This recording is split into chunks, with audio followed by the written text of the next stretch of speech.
그때 말렸어야 했는데. 이 한마디 속에 얼마나 많은 후회와 절망이 담겨 있을까요?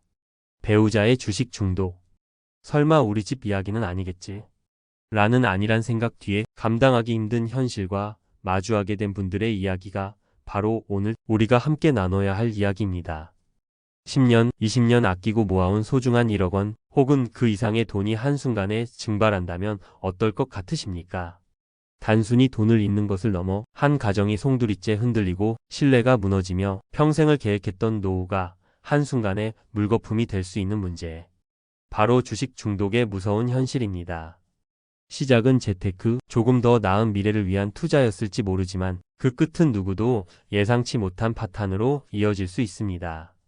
평범한 가정을 하루아침에 나락으로 떨어뜨릴 수 있는 주식 중독. 지금부터 그 생생한 사례들을 통해 문제의 심각성을 들여다보겠습니다. 첫 번째 이야기는 대기업에 다니던 김영수 씨의 경우입니다.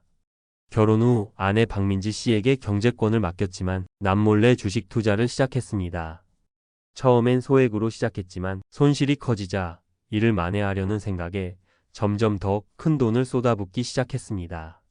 결국 2억 원에 가까운 손실과 눈덩이처럼 불어난 빚이 드러났죠. 다시는 주식을 하지 않겠다는 각서까지 썼지만 그 약속은 오래가지 못했습니다. 3년 뒤 빚은 3억 원으로 불어났고 결국 두 사람은 이혼이라는 파국을 맞았습니다. 한때는 건실했던 가장의 잘못된 선택이 한 가정을 무너뜨린 안타까운 사례입니다. 30년 넘게 가정을 위해 헌신했던 가장 이정철 씨의 이야기도 있습니다.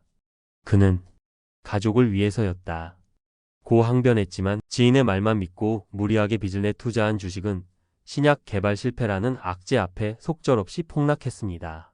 아내 최선희 씨가 이 사실을 알고 일부 빚을 변제해 주었지만 숨겨져 있던 빚의 규모가 훨씬 크다는 것을 알게 된 후 결국 이혼 소송을 제기했습니다. 이정철 씨는 아내의 이혼 요구에 서운함을 토로했지만 오랜 시간 믿음을 배신당한 아내의 상처는 그 무엇으로도 치유하기 어려웠을 겁니다. 안정적인 직업으로 여겨지는 공무원 부부에게도 주식 중독의 그림자는 드리워졌습니다.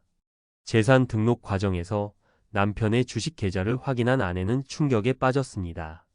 약 1억 원이었던 잔고는 5천만 원으로 반토막 나 있었고 그나마 남은 5천만 원도 주식담보대출로 운용 중이었습니다.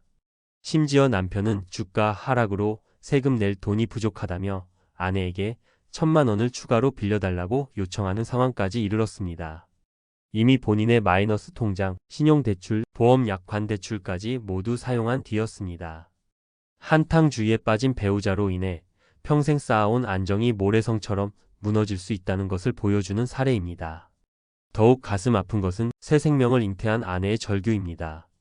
남편이 과거 미국 주식으로 2천만 원을 손실본 후 다시는 하지 않겠다고 약속했지만 임신 6개월 차에 또다시 주식을 하고 있는 것을 발견한 것입니다. 아내의 아버지가 과거 주식으로 1억 2천만 원을 잃고 집까지 팔았던 트라우마가 있는 터라 남편이 아파트 담보대출까지 받아 주식에 투자할까 봐 극심한 불안감에 시달리며 이혼까지 고려하고 있다고 합니다. 한 온라인 커뮤니티의 댓글 중 주식 중독은 도박과 같아서 절대 고치기 어렵다 는 경험담은 이 문제의 심각성을 다시 한번 일깨워 줍니다. 도대체 왜 이렇게 많은 사람들이 주식 중독이라는 위험한 늪에 빠지는 걸까요? 주식 중독은 도박 중독과 심리적 메커니즘이 매우 유사합니다. 투자를 통해 돈을 땄을 때 느껴지는 즉각적인 보상, 그로 인한 도파민 과다 분비는 뇌에 강렬한 쾌감을 남깁니다. 하지만 이런 자극에 익숙해지면 내성이 생겨 더 큰 쾌락을 추구하게 되고 결국 더 위험한 투자, 더 큰 금액을 베팅하게 만드는 것입니다. 이번 한 번만 본전만 찾으면 그만둘 거야 라는 생각은 중독의 악순환을 더욱 단단하게 만들 뿐입니다. 특히 코로나19 팬데믹 이후 주식 투자에 대한 관심이 폭발적으로 증가하면서 나만 뒤처지는 것 아닌가 하는 불안감, 이른바 포모 증후군. 이 주식 중독의 또 다른 기폭제가 되기도 했습니다. 재테크가 선택이 아닌 필수가 된 시대적 분위기 속에서 합리적인 투자와 위험한 중독의 경계가 점차 모호해지고 있는 것입니다. 혹시 지금 이 영상을 보시는 분들 중에서도 나는 괜찮을까? 염려되는 분들이 계실지 모르겠습니다. 한 언론사와 의료 전문가가 제시한 주식 중독 자가진단 항목을 몇 가지 살펴보겠습니다. 주식 투자 때문에 실제 업무나 학업에 지장을 받은 적이 있다. 가족이나 친구와 주식 문제로 다툰 적이 잦다.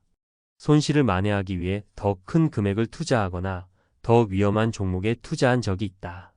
생활비나 꼭 필요한 자금까지 주식에 투자한 경험이 있다. 주말이나 휴일에도 주식 생각 때문에 불안하거나 초조함을 느낀다.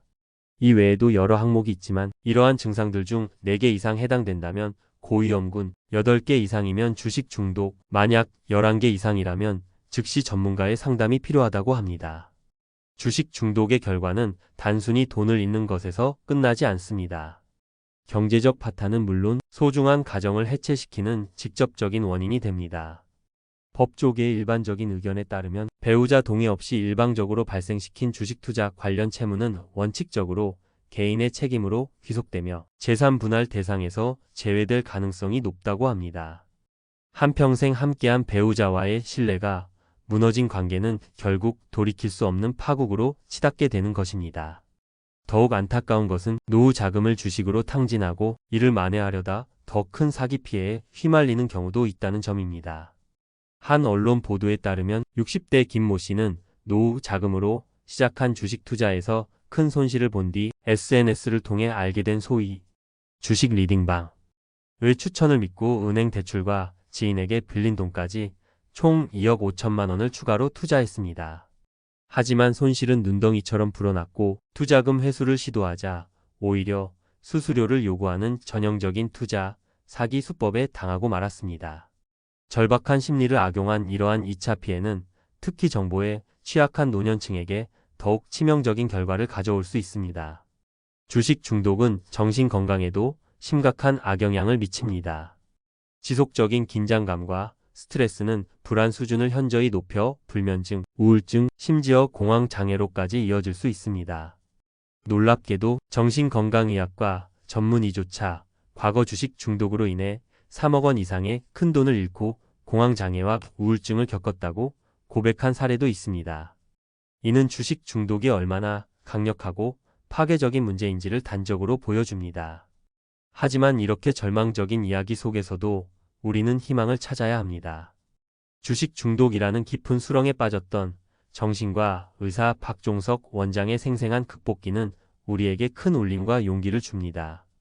그는 전 재산에 가까운 3억 원 이상을 잃고 극심한 정신적 고통을 겪었지만 스스로 문제의 심각성을 인지하고 치열한 노력을 통해 중독에서 벗어날 수 있었다고 합니다. 박 원장이 제시한 극복의 3단계는 다음과 같습니다. 첫 번째 단계는 분리입니다. 주식 투자와 관련된 모든 환경으로부터 자신을 철저히 격리시키는 것입니다.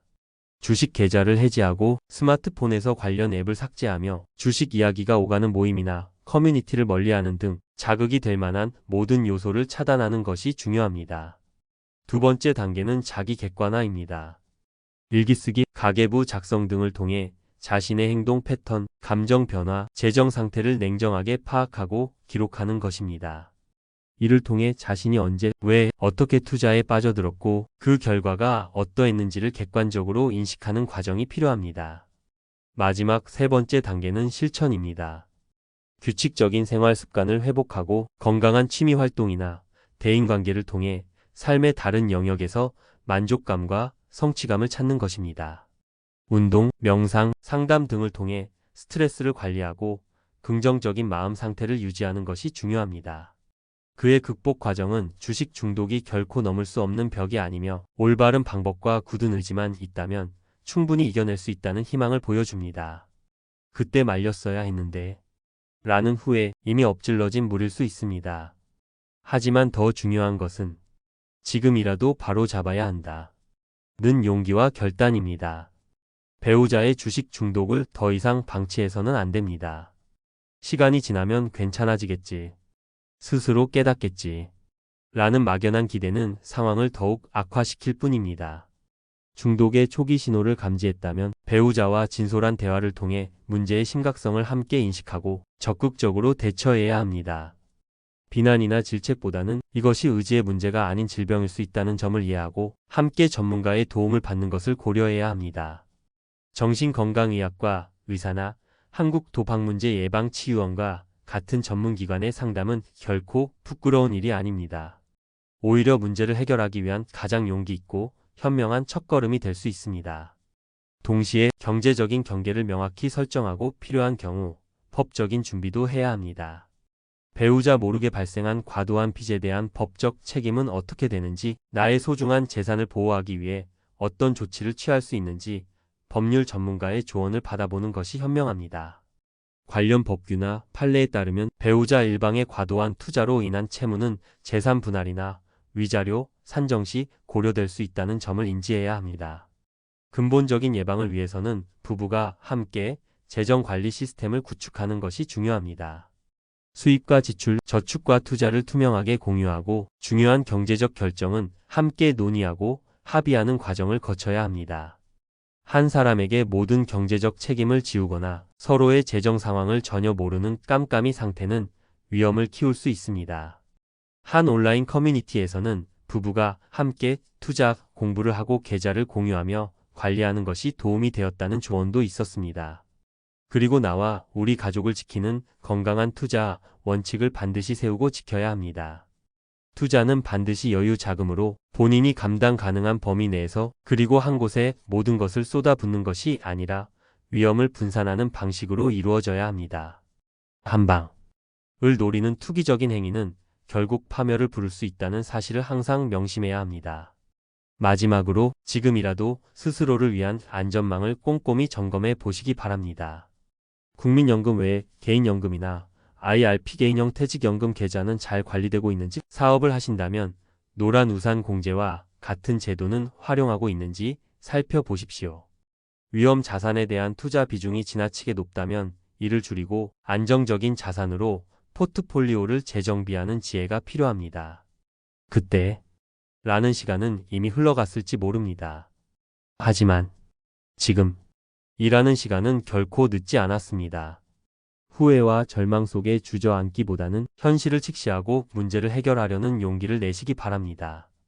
건강한 가정과 안정된 노후는 하루아침에 이루어지는 것이 아니라 작은 관심과 적극적인 행동, 그리고 서로에 대한 깊은 이해와 지지 속에서 만들어지는 것입니다. 오늘 내용이 여러분의 삶에 조금이나마 도움이 되셨기를 바랍니다. 혹시 비슷한 고민을 하고 계시거나 나누고 싶은 경험이 있다면 댓글을 통해 여러분의 소중한 생각을 공유해 주세요. 여러분의 이야기가 다른 누군가에게는 큰 위로와 용기가 될 수 있습니다. 영상이 유익하셨다면 구독과 좋아요, 그리고 알림 설정도 잊지 마시고 부탁드립니다. 저희는 앞으로도 여러분의 더 나은 삶을 위한 유익한 정보와 진솔한 이야기로 찾아뵙겠습니다. 감사합니다.